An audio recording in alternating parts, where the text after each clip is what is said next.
icyo nabwira abanyarwanda n'abatuye isi, abantu nibihane bahindukira. Ibyakozwe n'intumwa 3:19 haravuze ngo nuko mwihane muhindukira ibyaha byanyu bihanagurwe ngo iminsi yo guhemburwa ibone uko izituruka ku mwami Imana.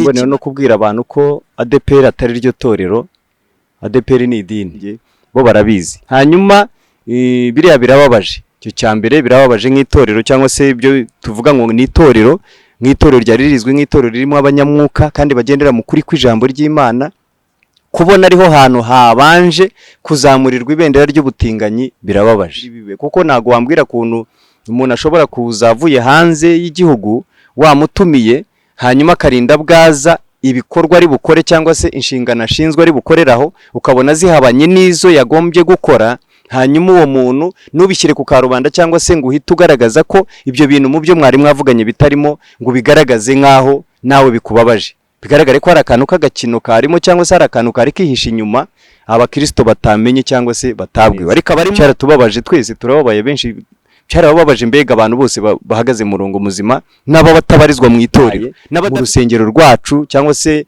Nyarugenge, aho twari tuzi ko rwose abantu baba bahari kandi bahari basenga bahagaze neza.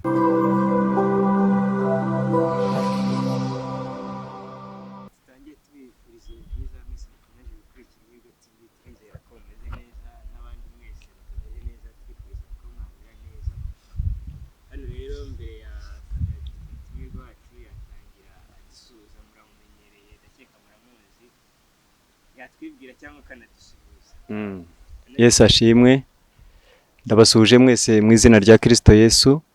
Imana se umwami wacu Yesu Kristo ishimwe. Amazina ni Rusine Emmanuel, ndi umugabo wo guhamya, ariko nkuko bisanzwe mu buzima busanzwe nago nubatse.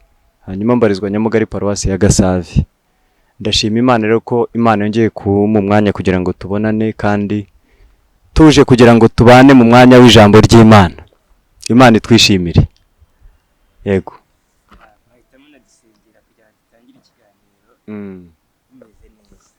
Mana data twese mwiza turagushimiye, uri mwiza kandi ugirira neza ababi n'indashima. Ndagushimira rero ko twebwe watumenye kandi ukatwimenyekanishaho, ukaduhamagarira umurimo wawe kugira ngo twamaze ishimwe ryaduhamagaye. Aka kanya rero uyu mwanya tugiyemo w'ijambo ryawe, uyu mwanya ndasenze kugira ngo yabiganire tujye gwanira yabijambo ryawe, gahunda zose zigiye kubera hano zibizo kubahisha izina ryawe. Urakoze banatwe dushyikire gahunda zose zibiyoborwa n'Umwuka Wera mu izina rya Kristo Yesu. Amen.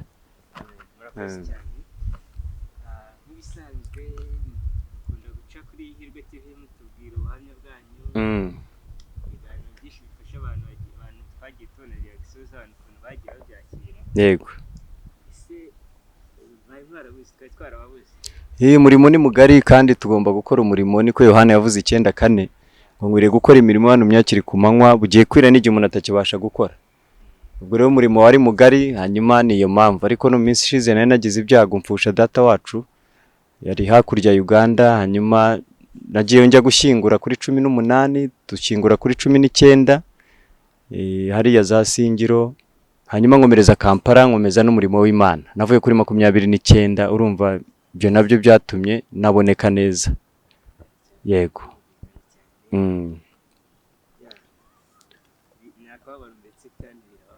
Ni cyane, ariko ku bakristo nta kibazo. Ikibazo buryo umuntu yagombye kugira no ko umuntu yaba agiye atari umukristo, ariko iyo umuntu ari umukristo ubundi ntago byakaduteye ikibazo, kuko urupfu Yesu yarugize irembo ritugeza vuba mu bwami bwo mu ijuru. Itorero kirimo kubwira itorero no gusenga kandi bakaba maso. Jambo yego, ariko gusenga nabwo bagasenga bejejwe, kuko gusenga abantu bose barasenga. Kandi Matayo 7:21 Yesu yaravuze ngo umuntu wese umbwira ati mwami mwami si uzinjira mu bwami bwo mu ijuru keretse ukora ibyo data wo mu ijuru ashaka. Hanyuma rero mbere yuko usenga hari bitatu bisabwa mbere yuko usenga amasengesho: no kubanza kwizuza n'Imana, hanyuma ukaba wayibwira nyuma umaze kwizuza nayo cyangwa se gukora icyagutandukanyaga nayo, hanyuma ukayishimira ibyo yagukoreye, hanyuma ukabona gusaba.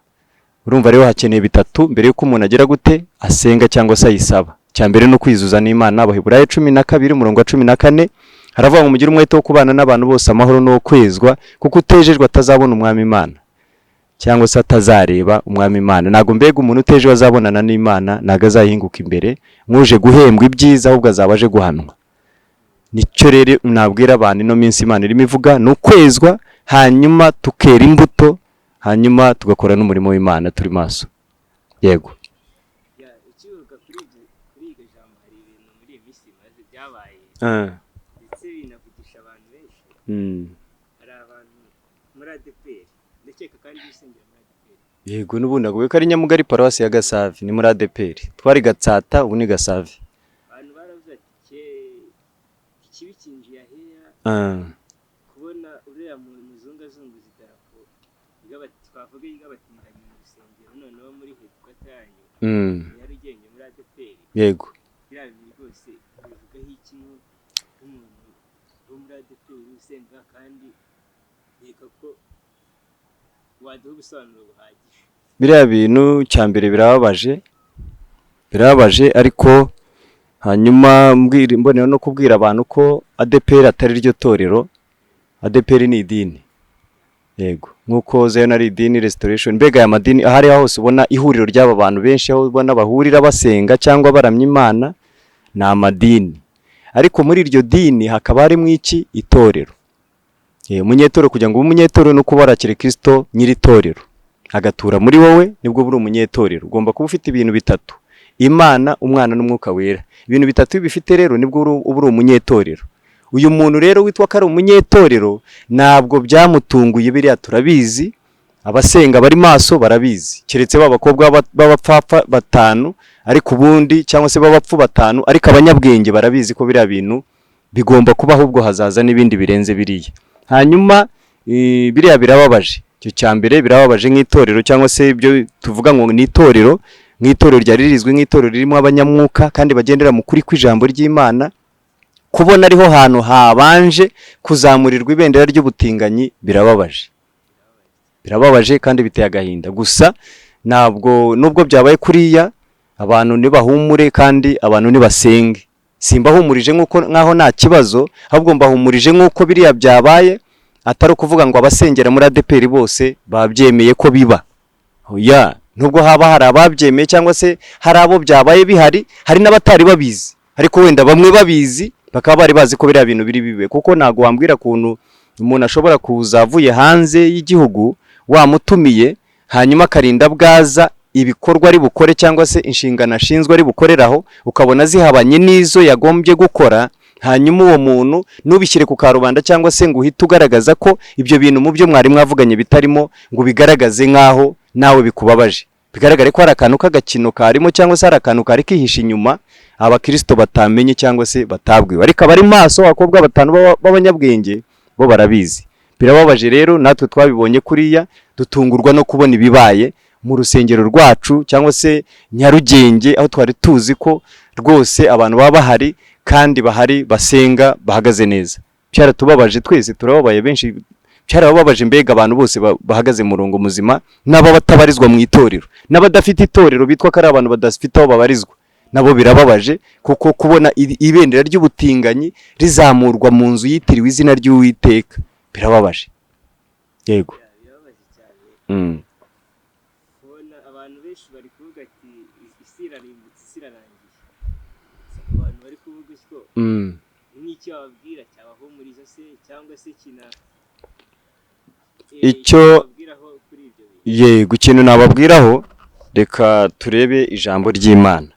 Ijambo ry'Imana dusanga hano mu butumwa bwiza uko bwanditswe na Matayo, hanyuma turareba ku gice cyaho cya 24, duhereye ku murongo waho wa 3. Yicaye ku musozi wa Elayono, abigishwa bazaho ari biherereye, baramubaza bati, tubwire ibyo bizaza ryari, n'ikimenyetso cyo kuza kwawe n'icy'imperuka y'isi ni ikihe? Mvare umurongo wa 4. Yesu arabasubiza ati, mwirinde hatagira umuntu ubayobya, kuko benshi bazaza biyita izina ryanjye bati ni jye Kristo, bazayobya benshi. Muzumva iby'intambara n'impuha z'intambara, mwirinde mudahagarika imitima, kuko bitazabura kubaho, ariko imperuka izaba itaraza. Ishyanga rizatera irindi shyanga, n'ubwami buzatera ubundi bwami, hazabaho inzara n'ibishyitsi hamwe na hamwe, ariko ibyo byose bizaba ari itangiriro ryo kuramukwa. ubwo nibwo bazabagambanira ngo mubabazwe, ndetse bazabica, muzangwa n'amahanga yose abahora izina ryanjye, nibwo benshi bazasubira inyuma, bazagambanirana bangane, n'abahanuzi benshi b'ibinyoma bazaduka abayobye benshi, maze kuko ubugome buzagwira, urukundo rwa benshi ruzakonja, ariko uwihangana akageza imperuka niwe uzakizwa. Kandi ubu butumwa bwiza bw'ubwami buzigishwa mu isi yose ngo bube ubuhamya bwo guhamiriza amahanga yose, nibwo imperuka izahera ko izi. Urumva rero ibi byose ni itangiriro ry'iki? Ryo kuramukwa. Ntago rero yari imperuka, ni itangiriro ry'iki? Ryo kuramukwa. Ibi ni ibimenyetso bigaragaza ko Yesu aje gutwara iki? Itorero. Hanyuma nabwira abo bose barimo kumva n'abadukurikiye n'abazakurikira iki kiganiro, ndabwira ngo ayo maso kandi bihangane, biranika ivuze. Nambere twihanganishije imiryango y'abo bantu Kazungu yishe. Bihangane kuko ni abantu, kandi umuntu afite ubudahangarwa cyangwa se afite icyubahiro cyane, ntago umuntu ari itungo, kandi itungo kuryica nabwo hari ukuntu Imana yagiye ibitegeka. Hanyuma umuntu kubona umuntu yica undi ni ibintu mbega bidasanzwe, ariko ibyo byose ni ibiranga iki? Kugaruka k'umwami Yesu. Hanyuma icyo navuga ni iki kuri uyu mugabo witwa Kazungu, cyangwa se uyu muntu Kazungu? Buriya nawe ni umubi wamukoreyemo, ni Satani yamukoreyemo. Nidusoma ijambo ry'Imana hano mu bice byaho 5 Matayo, ubutumwa bwiza, umve ko ibintu by'Imana bikaze. Mwumvise reka dore ku murongo wa 21 aravuze ngo mwumvise ko abakera babwiwe ngo ntukice, uwica akwiriye guhanwa n'abacamanza, ariko jyeweho ndababwira yuko umuntu wese urakarira mwene se akwiriye guhanwa n'abacamanza. Uzatuka mwene se ati wamupfuwe akwiriye guhanirwa mu rukiko. Uzabwira mwene se ati wagicucuwe akwiriye gushyirwa mu muriro w'igehinomu. Nuko nujyana ituro ryawe ku gicaniro ukayibukira mwene so ko mufite icyo mupfa, usiga ituro ryawe imbere y'igicaniro, ubanze ugende wikiranure na mwene so, uhere ko ugaruka uture ituro ryawe. Umvise uko Imana ivuze? Imana ivuze ko, none ni Yesu yavuze aya magambo, avuze ko umuntu wica, kera byari byanditse mu mategeko ya Mose, uwo nawe akwiye kwicwa cyangwa se akwiye guhanwa n'abacamanza.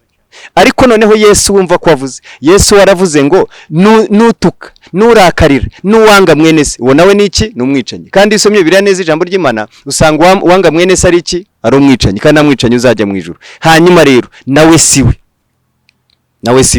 Hanyuma hari ibihano, u Rwanda ubundi turabizi ko hari ibihano byinshi, ariko igihano tuzi kiri hano ni mu gifungo cya burundu, igifungo cya burundu. Ariko uriya muntu akwiriye gusengerwa, abadayimoni bamurimo, Satani murimo ikamuvamo, kuko buriya yakizwa agahinduka rwose akaba umuntu muzima, akajya abwiriza ubutumwa bwiza. Hanyuma urebe ikintu gikaze rero, buriya iyi Mana ishobora kumugereka muhindura. Urabona Sawuli kuntu yateraga Stefano, bigiye batera Stefano amabuye, Stefano baramwishe kandi bamwica Sawuli azi ko akora umurimo w'Imana.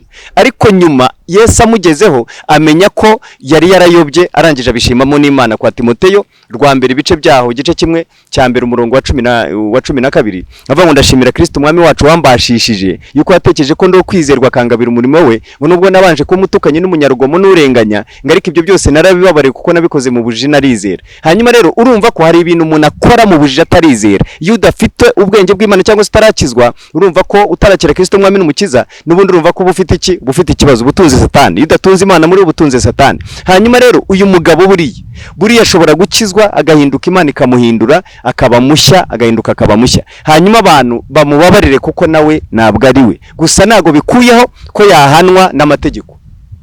Amategeko nibikuye ko yahanwa n'amategeko, ariko igigomba gukorwa no kumusengera nawe akabona agakiza, kuko uriya si nubwo ari we wafashwe, ariko hari n'abandi bakora n'ibirenze biriya. Hanyuma nutabikoza akakwanga mu mutima, burya nawe yabikoze imbere y'Imana bameze nk'uriya. Ahubwo abantu basenge, kuko uriya niba ari ugaragaye, hari abandi bakora byinshi ariko bitarajya habona, bitanazwe. Yego, abantu basenge, abantu be maso basengere n'abandi. Hari n'abandi barimo gukora na biriya ariko batarafatwa. Uwafashwe rero niwe twise igisambo. Yego, kuko afatiwe mu cyuho niwe twise umubi, niwe twise umugome. Ariko hari ibindi birimo gukorwa rwihishwa bitazwi, ariko nyamara nabyo bibabaza iki? Bibabaza Imana. Ahubwo abantu bakizwe neza, basengera batarakizwa, nabo bisengere kugira ngo bahagarare neza, batazatsindwa n'uburiganya bwa Satani. Yego. Tugana ku musozo.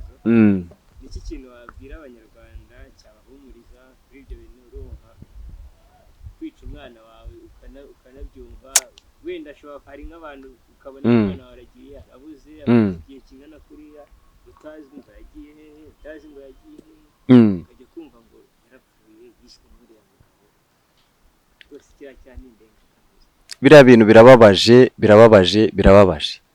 birababaje ariko n'ubundi nubwo umuntu atajya amenya urupfu azapfa ariko twese iherezo rya byose ni iki? Ni urupfu. Niko umubwiriza avuze ibice 6 titire avuze ngo iherezo rya byose ni iki? Ni urupfu. Hanyuma ageze mu gice cya 11 n'ubundi mubwiriza titire hari arandika ngo kora ibyiza ugifite iki? Kora ibyiza ugifite uburyo. Icyo nabwira abanyarwanda n'abatuye isi, abantu nibihane bahindukira ibyakozwe n'intumwa 3:19 aravuze ngo nuko mwihane muhindukira ibyaha byanyu bihanagurwe ngo iminsi yo guhemburwa ibone kwizituruka ku mwami Imana. Ni ikimana ishaka abantu bihana kandi bagahindukira bakava mu byaha, Imana ikabagira neza, hanyuma bagasenga, Imana ibemera. Nusoma ijambo ry'Imana mu bice byaho mu Migani ibice 15:8 hari ijambo rihari rivuze ngo igitambo cy'umunyabyaha ni ikizira ku Uwiteka, ariko gusenga k'umukiranutsi kuramunezeza. Gusenga k'umukiranutsi kunezeza Imana, ariko igitambo cy'umunyabyaha ni ikizira ku Uwiteka. N'aba tubona bari mu nsengero bitwa ngo bari mu nsengero barimo gusenga, abenshi icyo gitambo cyabo ni ikizira ku Uwiteka, kuko batabanje gukura batandukanya n'iki? N'Imana. Hanyuma iyo maze kwihana ugakura ibiri gutandukanya n'Imana, nibwo isengesho ryawe ryemerwa, nibwo igitambo cyawe cyemerwa. Ariko abantu barimo gusengera ku muziro, barasenga basambana, barasenga bikinisha, barasenga bafite amoko, barasenga bangana, nta guhuza, bafite amakimbirane,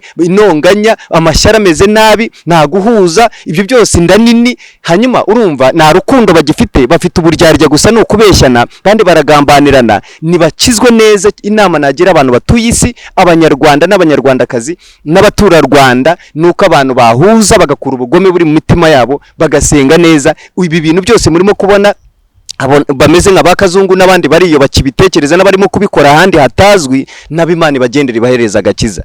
Kuko igikenewe cya mbere ni iki? Ni ukwakira Kristo umwami n'umukiza. Hanyuma mukomara kwakira Kristo umwami n'umukiza, ugahinduka nawe ukajya guhindura abandi. Naho rero bitari ibyo, ibigiye kuba ni byinshi cyane, kandi ntago wasenga ngo biveho bishireho burundu, kuko n'ubundi iminsi y'imeruka tugenda twinjiramo, kugaruka kwa Kristo Yesu tugenda twegera umunsi wo kugaruka kwe, hazaba byinshi. Wumvise intambara, wumvise muhazi intambara, wumvise ubwami ko buzatera ubwami, mbega abantu bazajya bangana, bazagambanirana, bazicana, kandi abo bose abenshi mwumvise ngo bazababarizwa no mu nsengero. Ikibabaje rero ntago ari bariya bapagani batarakizwa cyangwa se bataramenya Kristo. Ikibabaje ni iki? Ni abantu bitirirwa Kristo kandi batamutunze. Yego, nicyo kibazo. Hanyuma abanyarwanda nibakizwe neza, bareke ubugome, bareke ibyaha. Ubugome ni icyaha. Ubugome ni icyaha. Ntabwo mvuze ubugome batumva nabi bakumva ko mvuze ubugome ngo bafite ubugome. Ubugome ni icyaha. Ubugome ni icyaha. Rwambere rw'Yohana ibice 3:4 aravuga ngo umuntu wese ukora icyaha abagomye, ukora icyaha abagomye, kandi icyaha nibwo bugome. Icyaha ni ubugome. Iyo ukoze icyaha ubugomye, kandi iyo ugomye uburi uwande, uburi wa Satani. Kuba wanze kumvira iki? Wanze kumvira Imana. Yego.